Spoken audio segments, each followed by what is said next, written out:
Good afternoon, and thank you for continuing to be with us. We're going to shift gears. This press conference is about the year-end crime stats. We are very pleased to have our mayor, Sylvester Turner, along with our council members and our command staff as we share a three-part wrap-up of 2018. We'll first release our combined uniform crime report, the UCR numbers, and NIBRS, the National Incident-Based Reporting System crime stats, which we submit to the FBI. We'll then discuss traffic enforcement stats, police response times, and future crime fighting initiatives. And now, with the significance of the report, the finest mayor in the land, our Mayor Sylvester Turner. Thanks, Regina. Thank you. And in addition, I am standing here with Vice Mayor Pro Tem Jerry Davis, Councilmember Brenda Stardick, and Councilmember Jack Christie, along with Chief Acevedo and the finest people in blue from HPD. Look, when children are murdered, when people feel unsafe in their own neighborhoods, it's no time for us to relax our public safety work or rest on our accomplishments. But the hard information we are here to talk about today is this. Reported crimes continue to fall in the city of Houston. It fell in 2018 compared to the previous year and many of the years before then. That goes for violent crimes as well as property crimes. Our city, we work every day to make much safer. This is happening despite some factors. The population is increasing. We need hundreds of police officers patrolling our cities. Some will say close to 1,000 or more, but budget constraints are getting in the way. Notwithstanding all of those factors, the men and women of the Houston Police Department, they are doing an outstanding job. Crime is going down because of some factors too. Chief Acevedo and his department are working smarter and harder, concentrating on problem issues and problem places as crime pattern changes. I want to thank Chief Acevedo and all of the police officers here with us today and those who are out on the streets right now. Hurricane Harvey brought Houstonians together, helping each other like never before. We look out for each other. Another critical component is Houstonians helping one another, neighbors watching out for one another, people seeing something and saying something. All of these elements help to keep our city safe. As everyone knows, there is no single reason why crime rises or falls in a big city like ours. But it's for certain that all of us must be vigilant for our own safety and the safety of each other's. And it's also clear we are making some progress, as you will see by the numbers. One more thing before the chief details the statistics. When you hear people say that cities are failing, tell them about the city of Houston and show them the real facts. Having said that, Chief Acevedo. Thank you, Mayor. As always, thank you for your leadership, and to your council member colleagues, thank you for your leadership and support, and always for setting an example of how a government is supposed to work, where I'm proud to stand with the mayor and council. I never hear them talk about party politics. I hear them talk about what's best for Houston. I think that we should all take a page out of the council's playbook. And as a result, what you see is what's before you today. First, I want to make sure that everybody understands that we are in the process of moving towards a UCR data set, towards a NIBRS data set, and so you might see some minor tweaks when the final reporting comes out, but it should be very, very consistent with what you're seeing here today.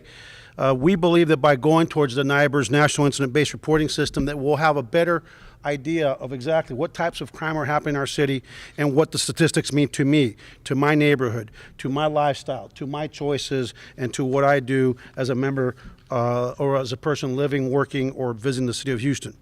The good news today, as you can see, is that crime overall is down across the city.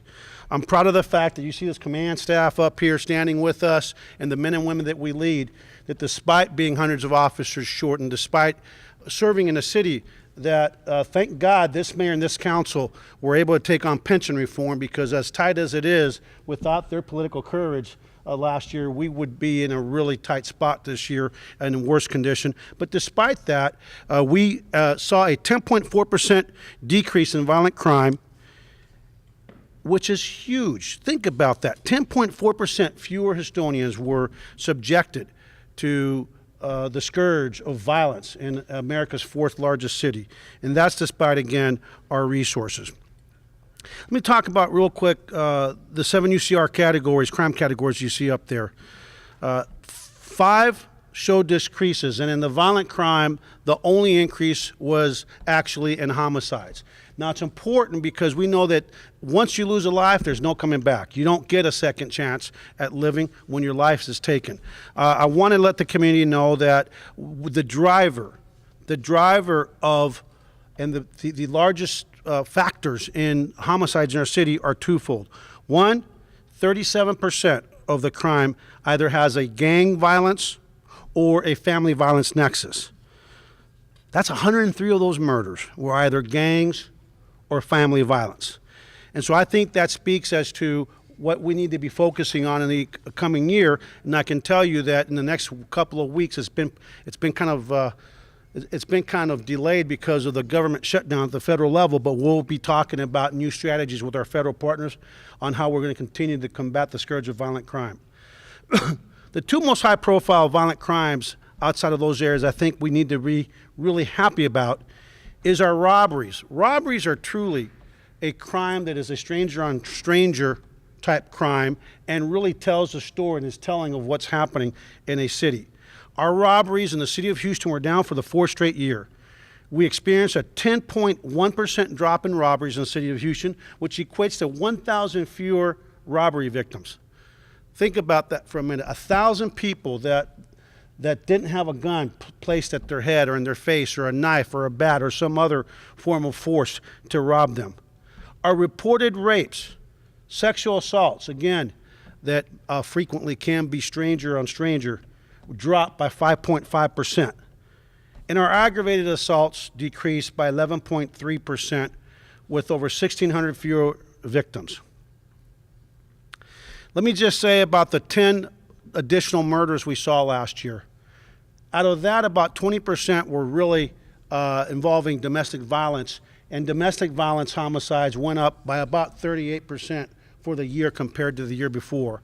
I've reached out to a good friend of mine in San Francisco by the name of George Gascon, who was the police chief in San Francisco. He's actually the DA up there, and they've got some real innovative programs. I'm going to tell you, we don't worry about where we look for the good ideas, where we find the good ideas, where we find the good strategies. When Mayor Turner brought this team together, what he told us is always be on the lookout for ways to keep the people of Houston safe. And I can almost guarantee that we're going to see a reduction with these strategies that we've already started in terms of domestic violence and preventing domestic violence homicides, and the ones that are coming. And I'm sure I'm going to get some good things from our friends over there. In terms of nonviolent crimes, that is really our quality of life impact. Nonviolent crime seems to impact just about every neighborhood in our community. And the one category that was up this year, but thank goodness it wasn't by much, was auto theft. Burglaries, and if anybody's ever been a victim of a burglary, there's no worse feeling than coming back to your car and finding that it was burglarized. There's no worse feeling than coming back to your home and finding that your home was burglarized, that somebody ransacked it, that someone took some of your precious possessions that may not be of great value in terms of monetary value, but in terms of the emotional value and the value of the history it presents to your family, it's huge. Burglaries were down 7.7%, and thefts were down 2.4%. And although we focus a lot in this city on violent crime and on property crime, and we by design, because of the nature of our limited resources, we really focus on combating violent crime, traffic enforcement is absolutely important to us. Since we got here in 2016, on November 30th, after I swore, and I told Mayor Turner that one of the things that we wanted to change was Houston's and Harris County's reputation for being the worst city and the worst county in the worst state in the United States for drunk driving, for people getting hurt as a result of drunk driving, and for people actually getting killed and injured as a result of drunk driving. We have made an absolute conscientious effort to go after these drunk drivers, and I'm happy to say that as a result, we ended up arresting 5,125 individuals for DWI. That's 5,125 individuals that we were able to capture and take to jail instead of taking someone to the hospital or to the morgue as a result of their committing that crime. It's important for us to realize that as we continue with these strategies that keep this city safe, our greatest force multiplier truly is the public we serve. And so we're going to ask on behalf of the men and women of the Houston Police Department to all the neighborhoods out there, the neighborhoods that are impacted by any type of crime, to continue to partner with us, to please stand up for your neighbors, stand up for a friend, stand up for a stranger, but stand up for the city of Houston, because when a community cooperates with the police department, we have really good outcomes. And I'm really proud of the fact, Mayor, that you and your council colleagues really set the tone for our city. While other cities and other elected officials talk about building walls, you all constantly talk about building bridges and creating an environment where everyone's welcome. Because we put an emphasis on traffic enforcement, on DWI enforcement, having a zero tolerance. And I'm talking about a zero tolerance as an employer for the people that we lead, and as a police department for the people that we serve. We've seen for the second year in a row double digits reduction in traffic fatalities. And while people may not we think about murders, I got news for you, that traffic fatalities are just as final as murders. And they're just as tragic as murders, and they're just as painful as murders. And so I'm glad to say, Mayor, that for the second year in a row, we've seen a double-digit reduction. So with that, we want to thank you all for being here. Really want to thank the men and women behind me that are our leadership cadre, our mayor and our council for supporting the Houston Police Department, but most importantly, the people that we lead, which we're very proud of, that we always say they don't make excuses, they make a difference, as they truly, truly do. And lastly, the community that we serve. Thanks for trusting us and for believing in us, and we look forward to answering any questions you may have for myself or the mayor.